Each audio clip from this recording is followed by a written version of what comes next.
Well, there are no new reports today of federal immigration enforcement in the Triangle after that recent surge. City officials say they have heard that operations here are now suspended, but so far there's no official confirmation of that from Homeland Security.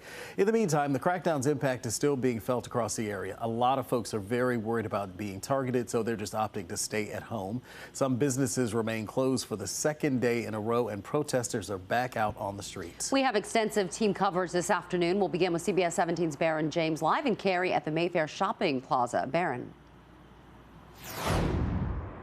Yeah, Angela and Rod, we're here at a demonstration called No ICE. It's just really getting underway as you see people moving toward Maynard Road, the intersection at Kildare Farm Road, and they're relatively small in group at this point, holding signs that say things in support of immigrants and against ICE. The demonstration happening on this day when many are still on edge, as you mentioned, about the immigration enforcement operation. Take a look at this video. The Esmeralda Grill Mexican restaurant closed for a second day here in the Chatham Plaza Shopping Center.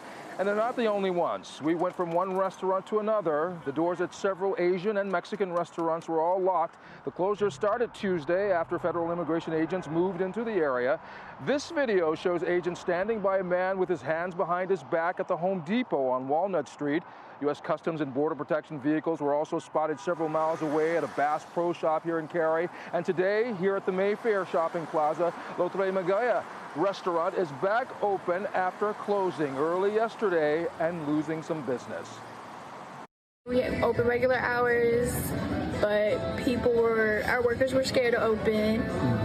They had some of them had to leave once they heard there was ICE around their neighborhood, and they just didn't want to come back to work after that. Yeah, a construction supervisor told me he had 2 workers taken away from this place, the Light Bridge Academy construction site on the corner of Reedy Creek Road and Maynard Road yesterday. One was released, he said, when he proved his legal status to the agents. Back out here live, organizers at this No ICE demonstration say it will continue until at least 6 this evening. And coming up new at 5, what one woman is doing to help people who are afraid to leave their homes. We're live in Cary. Baron James, CBS 17 News.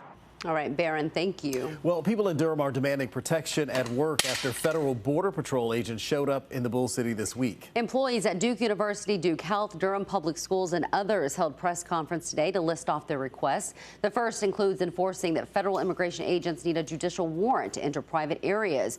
The group also wants training for staff to assert their constitutional rights during search and seizure operations and protection for all workers, regardless of immigration status. Duke Hospital must ensure that every person, no matter their status, feels safe seeking care. When patients and their families are scared of ICE, it does not only affect them.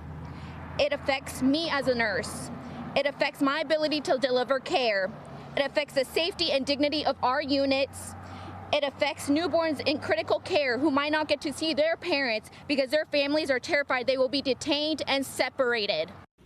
Video obtained by CBS 17 shows what appears to be the detainments of several people across Durham starting around noon Tuesday. According to Siembra NC, there were at least 9 confirmed incidents involving Border Patrol agents in Durham on Tuesday.